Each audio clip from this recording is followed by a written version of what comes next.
नमस्कार दोस्तों, मैं राघवेंद्र सिंह यादव आज आपके लिए फिर से एक वीडियो लेके आए हैं रिवीजन मोड पर। पिछले वीडियो में हमने चर्चा की थी अलैंगिक जनन की, यूनिपेरेंटल। आज चर्चा करेंगे लैंगिक जनन की। लैंगिक जनन की क्या विशेषताएं होती हैं कि ये होता है बाई पेरेंटल। बाई पेरेंटल का मतलब यहाँ पर रिप्रोडक्शन के लिए, जनन के लिए कम से कम दो अलग अलग एक ही स्पीसीज के कम से कम दो अलग अलग इंडिविजुअल्स का होना जरूरी होता है। एक ये छोटी सी डेफिनेशन पिछले वीडियो में छूट गई थी, जीवन काल। जीवन काल क्या होता है? जीवन काल का मतलब होता है कि बर्थ से लेकर के जाइगोट बनने की प्रक्रिया से लेकर के और डेथ तक की प्रक्रिया जो होती है उसको हम लोग कहते हैं जीवन काल। और हर सजीव के लिए ये एक नियत समय होता है, लगभग लगभग, मतलब जन्म से लेकर के प्राकृतिक मृत्यु तक के समय को जीवन काल कहते हैं। आइए अपने मुद्दे पे वापस आते हैं। लैंगिक जनन ये होता है बाई पेरेंटल मेथड। इसमें गैमीट्स फॉर्मेशन, मतलब गैमीट का बनना अति आवश्यक है। अगर गैमीट नहीं बनते हैं तो ये प्रक्रिया नहीं संभव हो सकती है। गैमीट क्या होते हैं? ये हैप्लॉइड सेल्स होते हैं जिसमें क्रोमोसोम की संख्या आधी होती है। आधी क्यों होती है अभी आगे आएगा। फर्टिलाइजेशन की प्रोसेस होती है। फर्टिलाइजेशन का मतलब होता है दो अलग अलग पेरेंट के जो हैप्लॉइड सेल होते हैं दोनों का फ्यूजन होता है, उसको फर्टिलाइजेशन कहते हैं। फर्टिलाइजेशन का दूसरा नाम सिंगैमी, और जो क्लासिकल बायोलॉजी होती है उसमें इसी को एम्फीमिक्सिस कहा गया है। जाइगोट, ये दोनों हैप्लॉइड सेल या दोनों गैमेट के फ्यूजन से जाइगोट बनता है। और जाइगोट क्या होती है? ये पहली यूनिन्यूक्लिएटेड सिंगल सेल होती है। यूनिन्यूक्लिएटेड का मतलब दो न्यूक्लियस आपस में फ्यूज करके एक सिंगल न्यूक्लियस बना लेते हैं, तो यूनिन्यूक्लिएट सेल होती है, सिंगल सेल होती है। और इस प्रकार का रिप्रोडक्शन ये एडवांस टाइप का रिप्रोडक्शन होता है और वेल एडाप्टेड होता है। एडाप्टेड का मतलब वातावरण के अनुकूल अपने आप को ढाल लेने की प्रक्रिया जो होती है ये एडाप्टेड कहलाती है। क्यों? क्योंकि इसमें वेरिएशन की संभावना होती है। अलैंगिक जनन में क्या था? उसमें यूनिपेरेंटल था तो केवल क्लोन बनते थे। जेनेटिकली लेवल पर, जेनेटिक के लेवल पे केवल क्लोन बनते थे। लेकिन यहाँ पर जब जो अलग अलग जीन्स मिलेंगे तो यहाँ पे वेरिएशन की संभावना ज्यादा होती है। सेक्स सेल होती हैं जो निम्न श्रेणी के जंतु होते हैं, उनमें जो कोशिकाएं गैमेट का निर्माण करती हैं उनको सेक्स सेल कहते हैं। और जो हायर एनिमल्स होते हैं या हायर प्लांट्स होते हैं उनमें इसके लिए स्पेशल रूप से एक अंग होते हैं, उनको हम लोग सेक्स आर्गन कहते हैं। और सेक्स आर्गन में होता कौन सा प्रोसेस है? मियासिस की।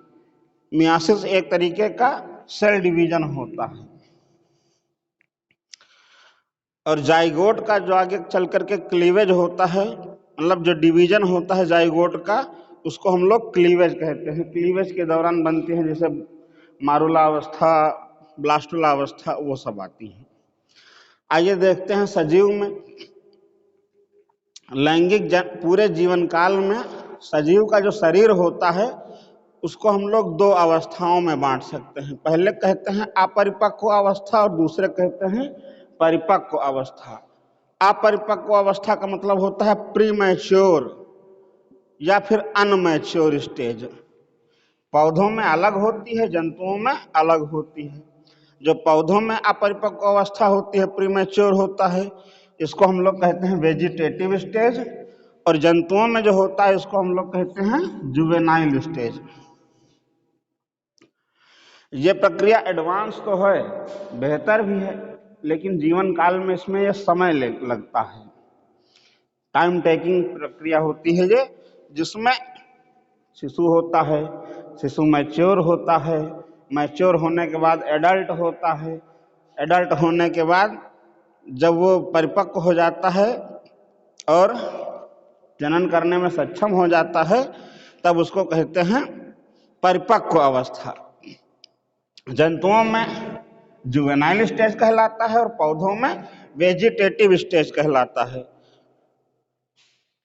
परिपक्व अवस्था पौधों में जो होता है, जो पुष्पीय पौधे होते हैं, खासतौर से फिनेरोगैमस, जिसमें कुछ जिम्नोस्पर्म आते हैं, बाकी एंजियोस्पर्म आते हैं।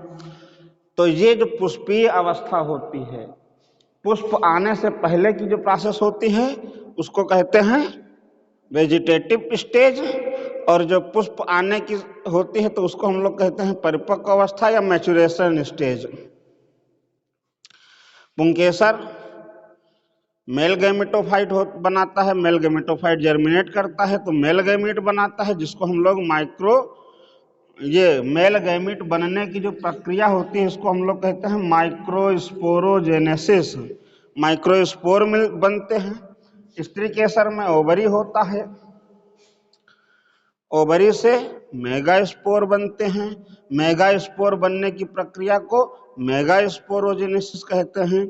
और दोनों जब फ्यूज होते हैं तो जाइगोट बनाते हैं। जो ये विभाजन, ये जनन निम्न जीवों में या निम्न पौधों में होता है, एल्गी है, ब्रायोफाइट्स है, तो वहाँ पे ये जाइगोट से जर्मिनेट होकर के नया प्लांट बॉडी बनाता है। लेकिन उच्च श्रेणी के जंतुओं और पौधों में ये जाइगोट एम्ब्रियो बनाता है, एम्ब्रियो का निर्माण करता है। जंतुओं में भी इसी तरीके से शिशु अवस्था, किशोरावस्था, और उसके बाद में जब शरीर मैच्योर हो जाता है तब द्वितीयक हार्मोन्स का सिक्रीशन होता है, द्वितीयक हार्मोन का श्रावण होता है। नर में स्पर्मेटोजेनेसिस होता है जो कि वृषण में होता है, और मादा में oogenesis होता है जो कि अंडाशय में होता है। oogenesis की प्रोसेस अंडाशय में, मतलब ओवम का बनना oogenesis और स्पर्म का बनना स्पर्मेटोजेनेसिस। ठीक है, तो स्पर्म और ओवम ये दोनों आपस में फ्यूज होकर के जाइगोट बनाते हैं। जाइगोट से एम्ब्रियो बनता है और एम्ब्रियो से फिर नए ऑर्गेनिज्म का डेवलपमेंट होता है। लैंगिक जनन की अवस्था को हम लोग प्रायः 3 भागों में बांट लेते हैं। पहला भाग क्या कहलाता है? प्री फर्टिलाइजेशन फेज, जिसमें गैमेटोजेनेसिस होता है। गैमेटोजेनेसिस का मतलब गैमेट्स का बनना। और दूसरा ट्रांसफर ऑफ गैमेट्स, गैमेट्स का स्थानांतरण होना। अब गैमेटोजेनेसिस ये निम्न पौधों में या निम्न जंतुओं में प्रायः होमोगैमेट बनते हैं, एक जैसे गैमेट बनते हैं। तो निम्न श्रेणी के जीवों को होमोगैमेटिक कहते हैं। क्यों? क्योंकि यहाँ पर जो गैमेट बनते हैं वो एक जैसे बनते हैं। जैसे एल्गी में हमने पढ़ा था आइसोगैमस टाइप का। उच्च श्रेणी के जीवों में अलग अलग तरीके के गैमीट्स बनते हैं। एकदम क्लियर कट होता है कि हाँ ये मेल गैमीट है, ये फीमेल गैमीट है। मेल गैमीट स्पर्म होता है जिसमें टेल होता है, या फिर फ्लैजेला हो सकते हैं, या फिर सीलिया हो सकते हैं। आपने पढ़ा होगा, देखा होगा इसमें एम्फीबियंस में क्लियर कट ये गैमीट्स के लिए वाटर एसेंशियल होता है। तो इस यहाँ पे जो मेल गैमीट्स बनते हैं वो मोटाइल होते हैं, और जो फीमेल गैमीट बनते हैं वो नॉन मोटाइल होते हैं। तो जो मेल गैमीट होते हैं इनका ट्रांसफर होता है ब्रायोफाइट्स में, एम्फीबियंस में वाटर की सहायता से इनका ट्रांसफर होता है। और बाकी उच्च श्रेणी में जैसे सीमन हो गए, खुद ही लिक्विड में होते हैं स्पर्म, तो उसकी सहायता से गति करते हैं। फिर फर्टिलाइजेशन मतलब मेल न्यूक्लियस, स्पर्म का न्यूक्लियस और ओवम का न्यूक्लियस दोनों का फ्यूज होना ही फर्टिलाइजेशन कहलाता है। और ये सेल जो होती है इसको जाइगोट कहते हैं।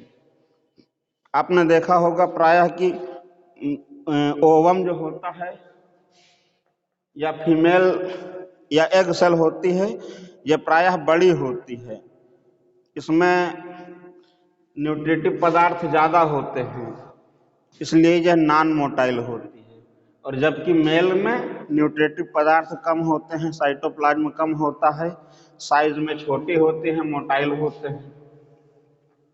क्योंकि जब पोस्ट फर्टिलाइजेशन की प्रोसेस होगी या एम्ब्रियो का डेवलपमेंट होगा, तो पोस्ट फर्टिलाइजेशन में अगर ओवम सेल में पर्याप्त मात्रा में न्यूट्रिटिव पदार्थ नहीं होंगे तो ये आगे चल करके डेवलप नहीं कर पाएगा और ये मर जाएगा। तो इस प्रकार से ये जनन रुक जाएगा, असंभव हो जाएगा। इसमें कुछ टर्म्स आते हैं, जैसे लैंगिक अवस्थाएं। अगर कोई भी जीव वर्ष भर लैंगिक जनन करता है तो उसको हम लोग कहते हैं कंटिन्यूअस ब्रीडर। प्रायः मनुष्य में, ऐप में ये मेंस्ट्रुअल साइकिल कहलाता है। अन्य जीवों में कुछ खास सीजन होते हैं, खास महीने होते हैं जिनमें रिप्रोडक्शन होता है, जैसे मेढक वगैरह में बरसात का शुरुआती होता है। तो इस तरीके के जंतुओं में होने वाले ये साइकिल को ओस्टेरस साइकिल कहते हैं। ये प्रायः एम्फीबियंस है, रेप्टाइल्स है, जिम्नोस्पर्म, एंजियोस्पर्म, खास सीजन आता है तभी इनमें। तो इस तरीके के जंतुओं में इस प्रकार के जनन को ओस्टेरियस साइकिल कहते हैं। एक टर्म मिलेगा आप लोगों को, मोनोकार्पिक प्लांट। ये क्या होता है? ऐसे बहुवर्षीय पौधे जिनमें अपने पूरे जीवन काल में, बहुवर्षीय पौधों के पूरे जीवन काल में केवल एक बार फूल आता है। जैसे आप लोगों ने देखा होगा बांस में पूरे लाइफ में कभी भी नहीं फूल आता है, लेकिन जैसे फूल आता है वैसे पूरा पेड़ सूख जाता थोड़े दिन बाद।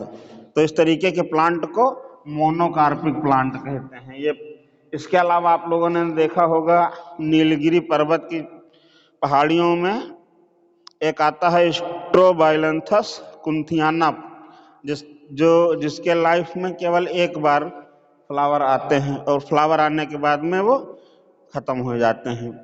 तो इस तरीके से एक फ्लो चार्ट के माध्यम से बहुत ही कम समय में ये पूरा लैंगिक प्रजनन समझाने का और बताने का प्रयास किया है। एक तरीके से रिवीजन मोड का वीडियो है।